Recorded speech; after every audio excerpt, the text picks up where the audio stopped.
steps for losers, man. I don't get involved in that stuff, but. And Rashad Milligan rolling out. That's a good question. Brandon, we can't ask Rashad questions. Okay, Rashad. And we appreciate you. Yeah. W.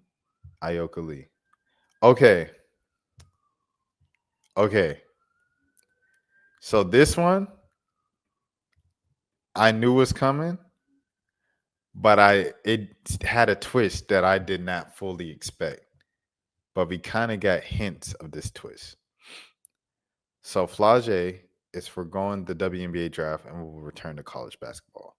I said about a month ago, Flau'jae has said for months on our podcast that she's coming back next season for her senior season at LSU. That didn't. What surprised me was like when she was asked about it during the tournament, she was even like, "I haven't made my decision yet." I was like, for the past since January on our podcast, she's been saying like, "Oh yeah, but next season, oh man, it's gonna be crazy at LSU next year. I got to do it big. It's my senior year, man. I got to do it big. Because that's my last chance to do all this stuff." She was saying that for months on our podcast. Subscribe to Best of Both Worlds for Flau'jae. So I'm not surprised that she is staying in college. What I am surprised about is apparently in this story, she's talking about she's open to the idea of the transfer portal and exploring other options for the benefit and the sake of NIL for her last season of college basketball. I am a bit surprised with that. So we'll see. Let's read this. LSU star guard Flau'jae Johnson is opting to skip the 2025 WNBA draft and will return to college basketball for her senior season. A source confirmed to ESPN on Thursday. Johnson could either return to LSU for the 2025-26 season or enter the transfer portal before it closes on April 23rd, 20 days, and weigh off-season NIL offers, a source said. The news was first reported by The Athletic. The 5'10 guard has spent her entire career in Baton Rouge and is intent on returning for her final year of college eligibility rather than entering the draft, which takes place in New York on April 14th. In 2025, players had until Monday night to declare for the WNBA draft, unless their teams were still active in postseason play as of Sunday, which was the case if they were granted 48 hours after their season ended to decide. LSU season ended with the 72-65 loss to the UCLA Bruins in Sunday's regional final, so Johnson had to tell the league if she would enter this year's draft by midnight Tuesday. Because Johnson will turn 22 in November, she will be eligible to enter this year's WNBA draft, despite not having completed 4 full college seasons. In addition to the WNBA, Unrivaled is in Johnson's professional future. She has stock in Unrivaled. Unrivaled signed Johnson as well as UConn's Paige Beckers, who announced her intention to enter the WNBA draft to NIL deals that include equity in the new 3-on-3 league and set the stage for them to join once their college careers are concluded. The 2024-2025 season was the best of Johnson's 3 in Baton Rouge thus far, which began with her starting for the Tigers team that won the 2023 national championship as a freshman. This season, Johnson averaged a career-high 18.6 points and was named third-team All-American by Associated Press and the U.S. Basketball Writers Association. Johnson is one of the more marketable players in the sport, appearing during seemingly every other commercial break for the women's and men's March Madness telecast. She led number 3 Tigers 31-6 with 28 points on 10 of 17 shooting during their elite game 8 loss to top-seeded UCLA. Yeah, man. So the transfer portal thing got me. And but it did remind me of something that we saw. We did get a warning of this if you pay attention. March 31st. This transfer portal is portaling. Shout out Miss Kia, Momager of the year, Momager of all time, of the generation. Flau'jae's mom, for those of you who don't know, her momager. The very next post. Let's keep it real. Women's basketball is outshining the men's game right now. The skill, the passion, the drama is captivating to fans. As teams get eliminated from the tournament, you can expect to see some major surprises from the players entering the portal. Stay tuned. Basketball surprise emoji. when I saw this, I said, okay, maybe it's nothing. Cause that can happen, right? But then obviously you think about the obvious elephant in the room here, right? Miss Kia and Flau'jae are both businesswomen to the nines. Always been, always will be. Just is what it is.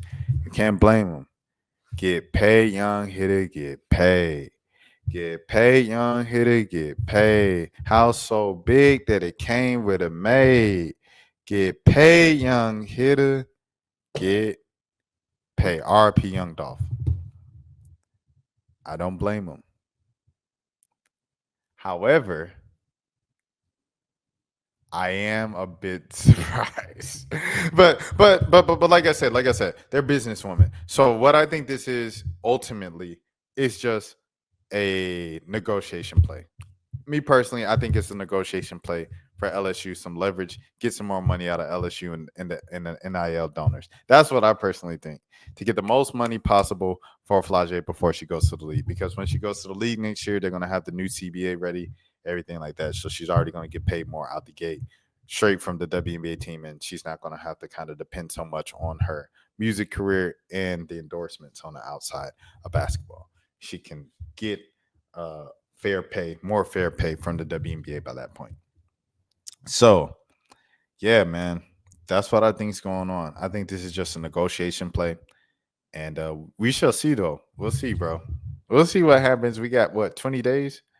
And by the way, if y'all wondering, if y'all watching this because y'all know my kind of history of covering Flau'jae and stuff like that, I know nothing. I didn't reach out to them. I didn't reach out to the family or anything like that. So I know not. This is just me just guessing stuff, hypothesizing, if you will. Jada Williams, but yeah, interesting stuff. Interesting stuff. I want to close. I want to close it. I want to close it because I want the Flau'jae thing to be its own thing. Uh, it's interesting. We know what the transfer portal is in the world of NIL, right? Like it's all about maximizing profit while you're in college. Because the college marketability and everything like that, you want to make the most of it while you can, while you have it in front of you. Because college loyalty and programs is always going to be just crazy. What happened with Caitlin Clark and Angel Reese of them carrying the clout they had from college to the pros, that has kind of never been seen before to that level in the WNBA before. Um, and yes, I'm not a new WNBA. Like I've been watching it casually my entire life. So, I'm thinking about when Diana Taurasi first went to the league, when Maya Moore first got to the league, um, when Candace Parker first got to the league. It was like excitement. Like I remember Candace Parker coming from the Sparks and to play in Atlanta. Like it was a thing of like, oh, Candace Parker coming to town. Like it was a thing. Candace Parker, Lisa Leslie coming to town.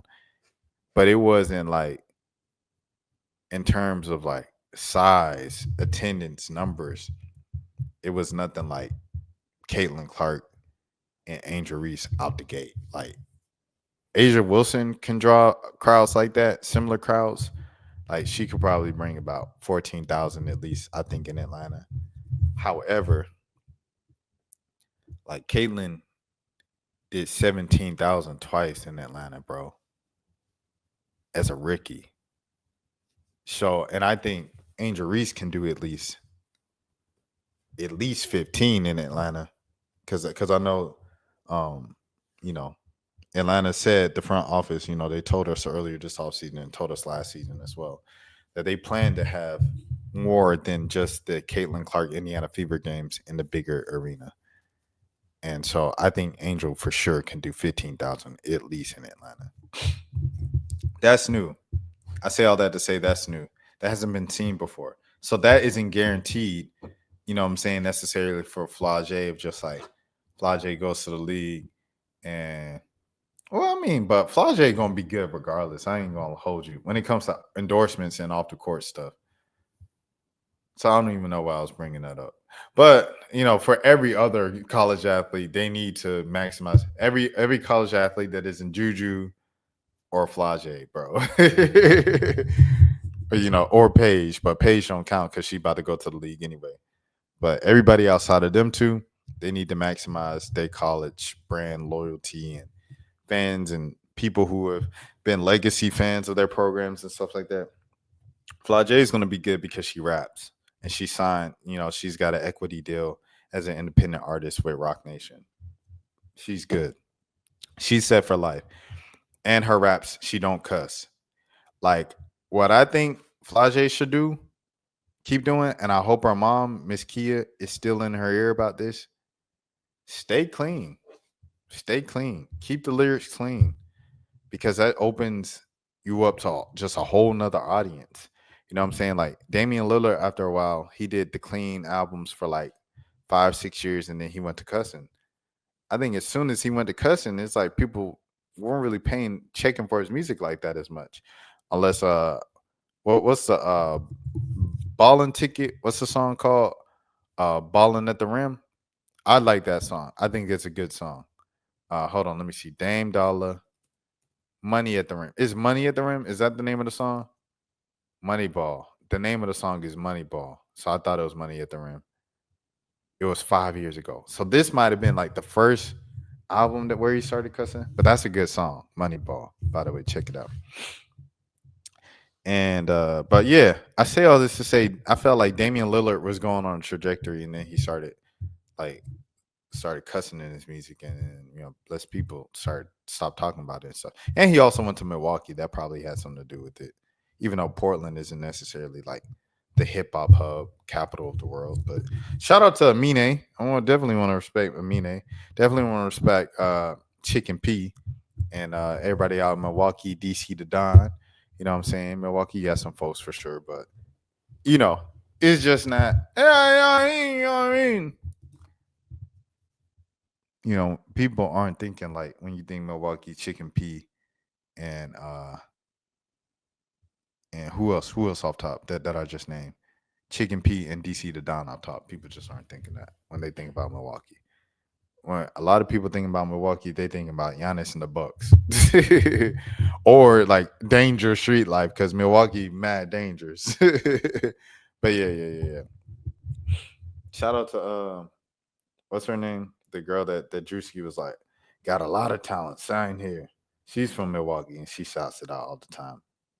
Kia, her name is like Kia, I think. Toxic High. Kayla Simone, that's her name. Anyway, shout out Kayla Simone too. But yeah. That's besides the point. That's how I wanted to put a cap on it. I am a bit surprised at this, but it's the business and it's a negotiation ploy to get the most money. Get paid, Flau'jae, get paid. The Jada Williams. That's for losers, man. I don't get involved in that stuff, but. Rashad Milligan rolling out. That's a good question. Brandon, We you want one can't quick question? ask Rashad a question. Hey, Rashad.